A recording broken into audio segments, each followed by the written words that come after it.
Ladies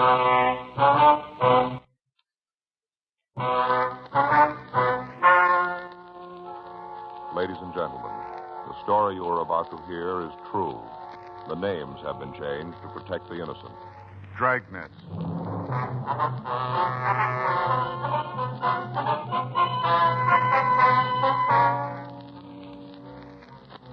You're a detective sergeant. You're assigned to robbery detail.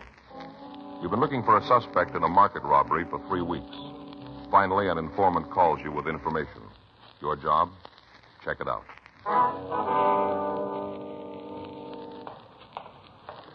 It was Tuesday, February 17th. It was cold in Los Angeles. We were working the day watch out of robbery detail. My partner is Frank Smith. The boss is Chief of Detectives Thad Brown. My name's Friday. We were on our way out from the office, and it was 10:56 by the time we parked our car and got to 4278 Winona, the Balinese room. Hi, Joe, Frank. Van, how's Hi, it going? Van. I'm walking around, about all I can expect. Sit down. Thank you. Get you anything? No, thanks. No, thanks. Just made a fresh pot of coffee in back. Like a cup? Yeah, I might go for one. How about you, Frank? Sure. I'll get it. Hey, you both take it black, don't you? That's right. Yeah, man. What was it you wanted to talk to us about? What? I say, what was it you wanted to see us about? Just a minute. I'll be right with you. Hey, you want to take one of these cups? Yeah. All right, let me give you a hand there. All right. Here you go, Frank. Thanks. What do you got for us, Van? I read in the paper a couple of weeks ago where you had a stick-up at that big market out in the valley. Is that right? Yeah. Thief made it with close to $7,000. You got anything on it? Well, what'd the guy look like? Well, the description we got was 28 to 30, 5'8", 5'10", 145 pounds, dark hair, dark eyes. He's wearing a leather jacket and denim pants. It was all in the paper, Van. Well, it might fit then. All except the clothes. Huh? There's been a bullhunk hanging around here the last couple of weeks. Got a roller to make a horse pretty sick. Yeah? The funny part is that I've seen him around here for a year, and he never had 2 dimes to rub together. All of a sudden, he turns up loaded. Popping for drinks all over the place. Loaded down with expensive watches, good clothes, everything that goes with money. What's his name, you know? Well, I don't know the whole thing. Been calling him Nick. That's all I know. He matches the description pretty close, huh? All except the clothes. Rags he's carrying now are the best. Don't look like they come from plain racks. Mm-hmm. Did you come up with any kind of a story about the money? No, I kind of hinted at it a couple of times, you know, in a joking sort of way. I didn't want to be too nosy. Yeah, I know. All he says is that he met the locksmith to Fort Knox. Passes it off as a big joke. Says he found the easy way to live. Well, might be our man. Do you have any close friends? No, Joey plays it kind of solo. He dated Madge a couple of times. Who's mad? She's the waitress here. Comes in about 6. She works the tables in back. Mm-hmm. Did she tell you anything about the guy? No, I asked her, but she says they had dinner, took in a couple of clubs, then he took her home. Played it straight all evening. Mm-hmm. Kind of worried Madge for a couple of days after. Figured she was kind of slipping a little. He didn't say anything to her, huh? No kind of a tip-off. Played it real straight, like I said. Do you have a job?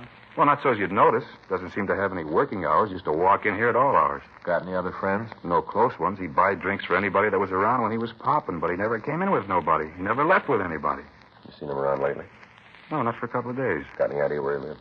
No, I don't think he pads down here in the neighborhood. How about a car? No go. All the time I saw him, he rode cabs. Took him here and left in them. Well, last time he left, you say where he was going? No, just shoved off. Said he might not be around for a couple of days and have a hot cup of Irish coffee waiting for him when he got back. What's Irish coffee? Oh, it's a new drink. I got it from a friend of mine up in San Francisco. A cup of coffee, Irish whiskey, topped with a jolt of whipped cream. This Nick drank 'em all the time. Yeah. Yeah, he's got the whole place on him. You come in some night, we got more coffee cups on the bar than glasses. Didn't give you any idea where he was going, did he? Well, if he threw it, I didn't hear it. Anybody around the place you might have talked to? Well, I can't give you no names. Might talk to Madge. I don't think she'll come up with anything, but you can try. What time did you say she came in? 6. That's when she's supposed to check in. Once in a while she's late, but she's supposed to have her apron on about 6. Okay, Van, thanks for the call. We'll be back. Now, if this Nick comes in, give us the ring, will you? Sure, if he's in town, he'll be back. Yeah? Sure. He's all the time telling me we got the best Irish coffee in town. That's all he drinks, so it figures he'll be here to get some. Right away I see him, I'll give you a call. All right, thanks, man. I sure hope it's the guy you're after. Yeah, so do we. 7 G's, a lot of money. You can buy an awful lot with that. Well, we better take it easy. Yeah? You better not hit that Irish coffee too hard.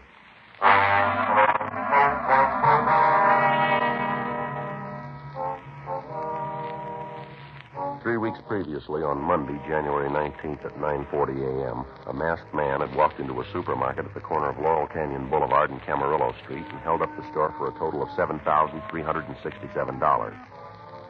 The alarm had gone out immediately, but the holdup man succeeded in getting out of the area. All routine procedure had been followed, but it resulted in no information to put us any closer to the thief. Local broadcasts and APBs had been gotten out. The description of the thief had been taken and checked through the stats office. All leads had been followed up without result. The phone call from the bartender appeared to be our first break in the case. Frank and I went back to the city hall and checked the name Nick and the description through the moniker file in R&I. There were only 4 possibles turned over to us. We showed the mugshots to the bartender, but he couldn't give us an identification. We got the home address of Madge, the cocktail waitress, and we went out to see her. Her landlady told us that she wasn't home and that when the girl had left, she said she'd go straight to work. We waited for her at the bar, but after talking to her, we had no additional information to work with. The following morning, we began to canvass the neighborhood. We talked to shopkeepers and store owners. In several clothing stores, we found clerks who thought they remembered the man, but they were unable to give us any information on him. Late that afternoon, we talked to a jeweler. We asked if he had a customer who might fit the description of the suspect. Yes, sir. Seems to me I remember a man like that. What can you tell us about him, Mr. Hobbs? Not much. Bought quite a bit of merchandise. What is it you want to know? Could you give us his name? I'm afraid not. How about receipts? Anything like that? No, sir. It was a cash sale. There was no reason to take his name. Uh-huh. Can you give us any information on him at all? Maybe if you could tell me what this is all about, I could help you out. Well, it's a police matter, Mr. Hobbs. You must understand, Sergeant, I want to do what I can, but it's rather difficult without knowing exactly what it is you're after. Well, we want to find the man. Any information you have that'll help us do that will be appreciated. I'm afraid there's nothing I can do for you. Well, how about the things he bought? You want the complete list? Yeah, how much did he buy? I'll have to look it up. Just a minute. All right, sir. Keep a record of your sales, do you? Yeah, I have to for tax purposes. Just a minute. Uh-huh. I'm not certain of the date. Take a minute to find. All right, sir. Take your time. Let me see. Yeah. Here it is. Bought a gold tie bar, set of cufflinks, and a wristwatch. Can you give us the description of the goods? Plain gold tie bar, square ends. Cufflinks were plain, sort of square design, no relief work. How about the watch? A Patek Philippe, solid gold. Anything about the watch that would make it easier to identify? No. You got a record of the case and movement number? Mm-hmm. You want that? Might help.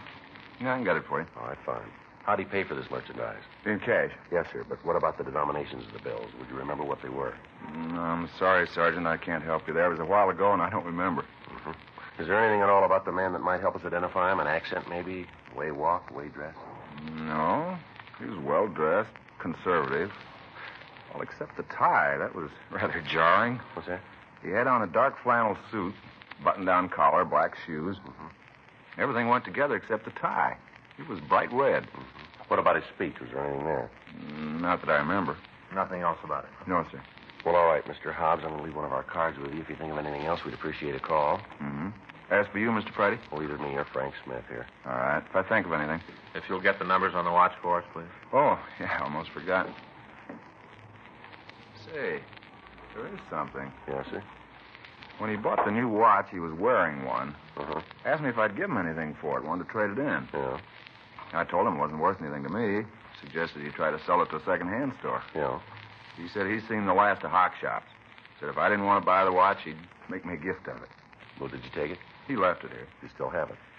I think it's still in the back. I got a box of old parts. His watch might be in there. Wonder if you'd mind checking that, sir. Yeah, just a minute. Let's see if I can find it. Mm-hmm. What do you think? I don't know. Might be something. Well, we're due for a break. Yeah. We're going to tag the office after this? Yeah, I guess so. You going to go home for dinner? No, not tonight. Fay's got the girls from the bridge club coming over. I thought I'd go by Alan Lum's, get some shrimp and lobster. You want to go with me? Where? Alan Lum's. Oh, yeah. Good lobster place. Sure, I'll go with you. In here. It is. Watch is in here now someplace. What kind of a watch is it, sir? Off-brand. Should be here someplace. But this one here, broken, huh? Let me see. Oh, yeah. Why? Oh, nothing special. Kind of nice looking. Thought if it worked, we might be able to make a deal. If I sold you that one, I'd be in jail tomorrow, sure. Huh. Oh, wait a minute. Yeah, here. Here it is. This is it? Yes, sir. Well, now, is there anything about the watch that'd make it possible to tell where it was bought? No, sir. It's a cheap brand. Most of the drugstores in town carry them. Uh-huh. Well, if you mind if we take it with us, we'll give you a receipt. That won't be necessary. I trust you. We appreciate it, Mr. House, but we'd better give you a receipt. Well, all right. I'll get the book. Oh, I just thought of something. Might not work, but it's worth a try. Yes, sir. What's that? Just a minute. Yeah, he did. Sir? He had the watch repaired at one time or another. You see here? Let me see. No, I don't believe I see what you mean. Well, here. See the initials there and the numbers? It's RJ 10567, is that it? Yeah. That's the initials of a watch repairman who worked on the watch. That should make it pretty simple, shouldn't it? Yes, sir, it'll help. Yeah, simple. All you have to do is find RJ and get the name of the man who had work number 10567. He should be able to give you the name of the man you're looking for. Huh. Simple. Yes, it's not quite that easy, but it's a place to start.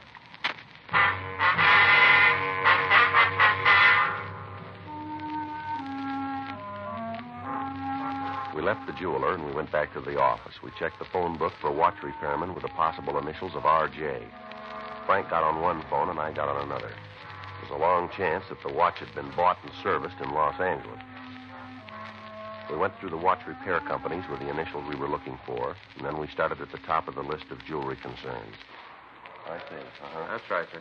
Well, thank you very much. That's all the information we have. Yes, sir. Thanks a lot. Right. Goodbye. No, I wouldn't be able to tell you any more than that. Right. Bye. I got nothing. Well, we better get on it or we're going to have to wait until tomorrow.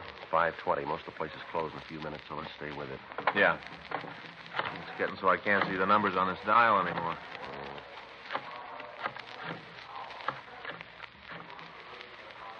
This is Sergeant Friday, Los Angeles Police Department. Hello. Yes, sir. Yeah, this is Officer Frank Smith. No, there's nothing Los Angeles wrong. Police Do Department. you have a watch repairman who uses Wonder the if you initials could give me some RJ? information.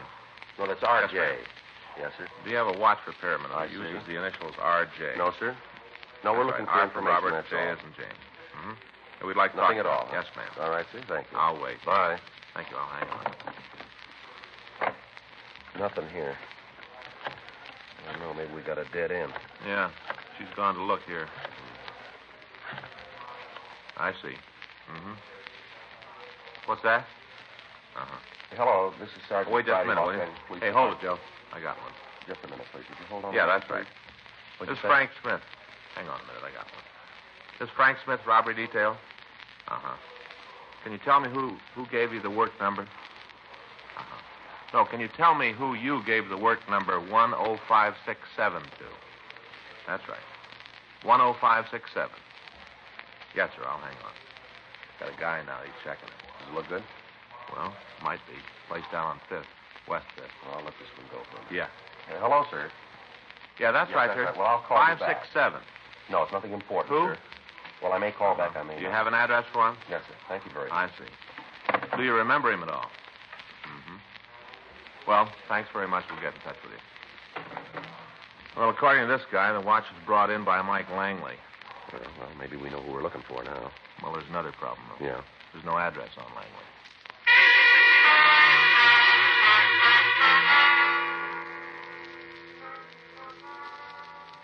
We checked the name Langley through R&I, but without any description to work with, there was little chance that we'd find anything. We checked the description on the arrest reports against that of our suspect, and we ruled out all the possibles that we came up with. We checked the name in the phone book, but we found no listing. We checked the city directory without result. 6:15 p.m. We got in touch with the utility companies and asked them to check their records. They told us they'd call us back by the next morning with the information. Wednesday, February 18th, 9:12 a.m. Frank and I were in the squad room. I got it. Robbery Friday. Yes, that's right. Mm-hmm. Okay. Yeah, go ahead. Mm-hmm. 2647 Gilbert. That's G as in George, I-L-B-E-R-T. Yeah. Okay. Uh-huh. Well, how long have they had that service? Uh-huh. Right, you betcha. Thanks very much. Friday. Yes, right. Thanks very much. They came up with it, huh? Yeah, looks real good here. Service started on Friday, January 16th. Yeah. 2 days before the robbery.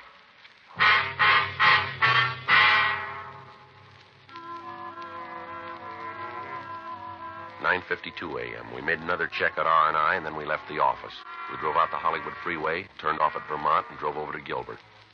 2647 was the last unit in the Spanish-style court. Frank covered the back of the place, and I went up and rang the doorbell. The door was opened by a woman in her late 20s. She identified herself as Mrs. Pearl Langley. We asked about her husband. She told us he was at work. Frank and I got the address and drove over to the place. Mike Langley was a fry cook in a small restaurant on Spring Street. We took him back into the manager's office, and we talked to him. He matched the description of the suspect very close.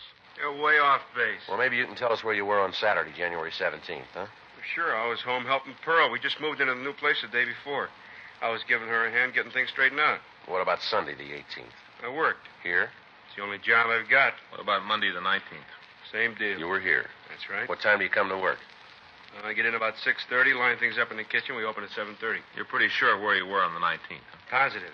Any special reason you're so sure? What do you mean? Well, any reason you'd remember you were working on that day? Nothing besides I haven't missed a day since I took the job. When was that? About a year and a half ago. You have to check with the boss. He'd have a record on what days you were here, huh? That old skinflint, he's got a note on every minute I was in the kitchen. Probably tell you how many eggs I fried since I've been cooking for him. You want to check on that, Frank? Yeah. I want you to look at something here, Langley, and tell me if you know who it belongs to. Sure, what do you got? Right here. It's a cheap watch. It isn't mine. You ever seen it? I don't think so. You ever been arrested? Why you ask that? Have you? No, Never been in trouble with the police? not in California. Where? Texas. Where in Texas? Galveston. What was the beef? Drunk driving and nailed me on the boulevard. What'd you draw? Paid a fine, did 10 days. That's the only trouble you've ever had with the police? That's it. You're sure about this watch? Yeah. Never saw it before? No. Joe. Yeah. Be right back, Langley. I'd appreciate it if you could step it up. The boss is going to start docking me if I'm off much more. Yeah. What do you got? I checked with the owner. Uh-huh. Looks like we're far out on this thing. Huh? Langley was working all day the 19th.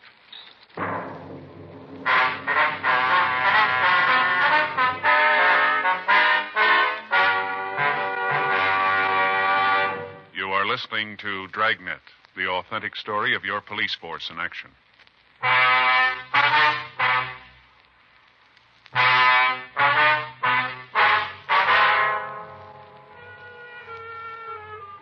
We contacted the authorities in Galveston and talked with officers Rex Torian and Reuben Guzman. They told us that Mike Langley had been arrested for drunk driving. They went on to say that he'd lived in the beach city for several years and that until his arrest, he had never been in trouble. We brought him down to the city hall and we talked to him further. The victims of the holdup were asked to a special show-up, but although they said Langley looked quite a bit like the stick-up man, they couldn't give us a positive identification. He was released from custody. On Thursday, February 19th, we got a call from him asking us to come out to his home. Frank and I left the office and drove to the Gilbert Street address. We met Langley and his wife. You met my wife, Pearl, didn't you? Yes, sir, we did. Yeah. We met yesterday. Now, what'd you want to see us about, Langley? Sit down. Can I get you anything? A cup of coffee, something? No, thank you, man. I hate to bring you guys out here, but I want to get this thing cleared up. Yes, sir, we do, too. You got that watch with you? Yes, sir. Yeah. Here you are. Oh, thanks. Now, I got to thinking about it last night, about why you think it was mine. Yes, sir. I guess it didn't make much of an impression on me at the time, but I remembered it. Yeah? I figured out how you got my name on it. Yes, sir. I did take the watch in to be fixed. It isn't mine, but I did have it fixed. Well, who does it belong to? My cousin, Herbert Langley. He got in some trouble, and when he was at Quentin, he sent the watch out to me to have it fixed. I guess I must have forgotten all about it. You know where he is now? Well, he was staying here with us. How long ago, ma'am? Oh, he got here the day after we moved into the house. That'd be Sunday. Yeah, I remember because Mike and me were trying to get the place straightened out, and Herb didn't do anything but sit around and guzzle beer. Didn't look to hand to help. See here now? You mean staying here? Yes, ma'am. No, he moved out about a week ago. Did he tell you where he was going? No, just said he was tired of being a fifth wheel and left. Him and Pearl didn't get along too good. We sure didn't. One thing I don't go is a man that doesn't work. Laying around the house all day or else down at some bar, drinking all day. Mm-hmm. Do you know what he was in jail for? Herb kept telling us it was a bad beef. They didn't have anything to do with it. What was the charge, do you know? Robbery. Where was that? Up north, was it San Rafael, wasn't it, honey? A real bum. Wish you wouldn't say that, Pearl. Why not? It's true. You just didn't understand him. No, and I didn't want to. I don't like him. Never did. All the time laying around, giving orders, wanted to be waited on, hand and foot. Always asking for something. Him and that lousy coffee. That was the end when he started asking for that Irish coffee. What do you mean? Oh, coffee, Irish whiskey, and whipped cream. Something he heard about someplace. Do you know where he is now? No. How about you, sir? Well, I haven't got the address, but he did say something about going back to see Mother. Where would that be? Texas. He wasn't sure. He just said he was thinking about it, though. Uh-huh. Did he say when he was coming back? No. Him and Pearl had a beef before he left. Yeah. Packed a bag, said he'd never be back.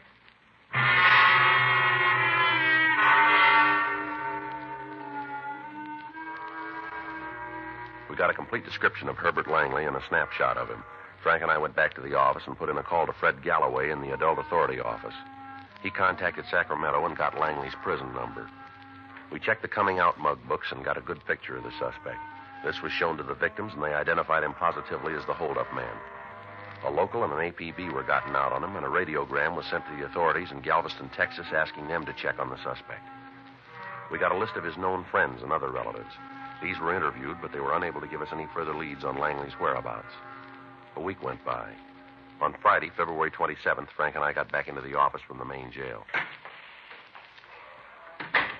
Think he's telling the truth? Yeah, well, if he is, it's the first time. He hasn't had an honest job in the last 6 years. Better check the book, huh? Yeah. Robbery, Stewart. Yeah, just a minute. Joe, take one. Thanks, Stu.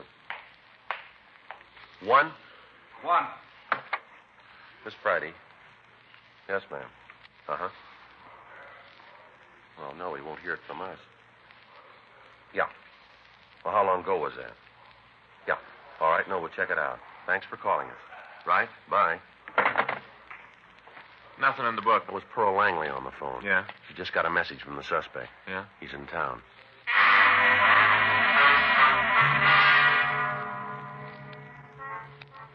Frank and I, along with Stewart, Creasy, Stromwell, and Stoner, checked out of the office and went over to the bar on Winona Street. Mrs. Langley had told me on the phone that her brother-in-law had sent a telegram to the house asking that her husband meet him there after work. When we got to the place, the suspect wasn't there. Stewart and Creasy covered the front of the bar, while Stromwell and Stoner staked out on the alley at the back of the place. Frank and I went inside and talked to the bartender, Van Gordon. Hi, Joe, Frank. Van, How's it going? you seen the fellow Nick that you told us about? No, not since I talked to you. If you'd been in, I'd sure given you a call. Why? Well, we got word he's in town. Supposed to show up here. How heavy is he? Well, we don't know for sure. You found out who he is yet? Yeah, we made him for a Herbert Langley. You got him for the market job? Victims say he's the man, yeah. Uh-huh. Well, when did he say he was going to be here? Oh, the way we got it, sometime this afternoon. Say you're going to take him here? Couldn't try. Well, do me a favor, will you?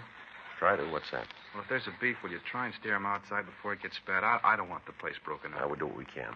We get you anything while you're waiting? How about some coffee? Yeah, I think there's some left. I don't know how good it is. Well, as long as it's hot and black. Well, I'll get a couple of cups. You want to drink it here at the bar? No, we'll take it in one of the booths. Bar. Okay. Hey, you'll remember, huh? What's that? I'll try to steer him outside. Yeah, Van. Frank and I sat down in the booth and we waited. 2:30 p.m. 3. No sign of Langley. 3:30. Several people came in and sat down at the bar. The bartender tried to get him out of the place as soon as he could. In the event there was any trouble, we didn't want anyone to get hurt. 4 o'clock. 4:15. Hi, Van. How's it going? Oh, pretty good, Nick. Where you been? Oh, took a couple of weeks out of town. Had some business to do. Uh-huh. How'd it be? Irish coffee, huh? Yeah. Put some whipped cream on it this time. Sure. That's him. Let's go. Yeah. You ever been up through Washington, Van? No. You should try to make the trip sometime. Sure beautiful. Got something you want? Herb Langley? Who's asking? Police officers, you're under arrest. They're right. Stand up. What's the charge? Robbery. Now stand still. I'll shake him, Joe. Get him outside. I'll steer him outside. Don't break up the place. Get out of here. Come on, get out of here.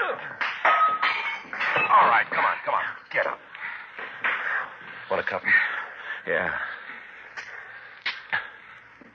Oh, look at this place. Just look at it. It's going to take me a couple of weeks to open it up again. Oh, we're sorry about it, Van. Oh, this isn't going to do much good where the place is smashed up. Who's going to pay for it? Who's going to make it right? I wouldn't know. See, I asked you to steer him outside. I asked you, steer him outside. Well, he didn't give us much choice. Huh? This is the way he wanted it. Nice to say, but who's going to pay for it? Well, it wouldn't do much good if I told you. Huh? He's got another bill to pay first.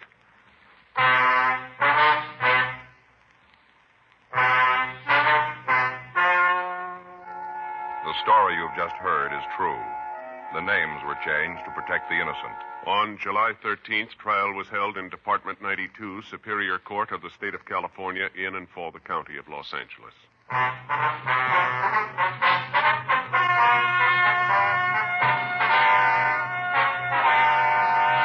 Herbert Colby Langley was tried and convicted of robbery in the first degree, 1 count, and received sentence as prescribed by law. Robbery in the first degree is punishable by imprisonment in the state penitentiary for a period of not less than 5 years. You have just heard Dragnet, the authentic story of your police force in action, and starring Jack Webb, a presentation of the United States Armed Forces Radio Service.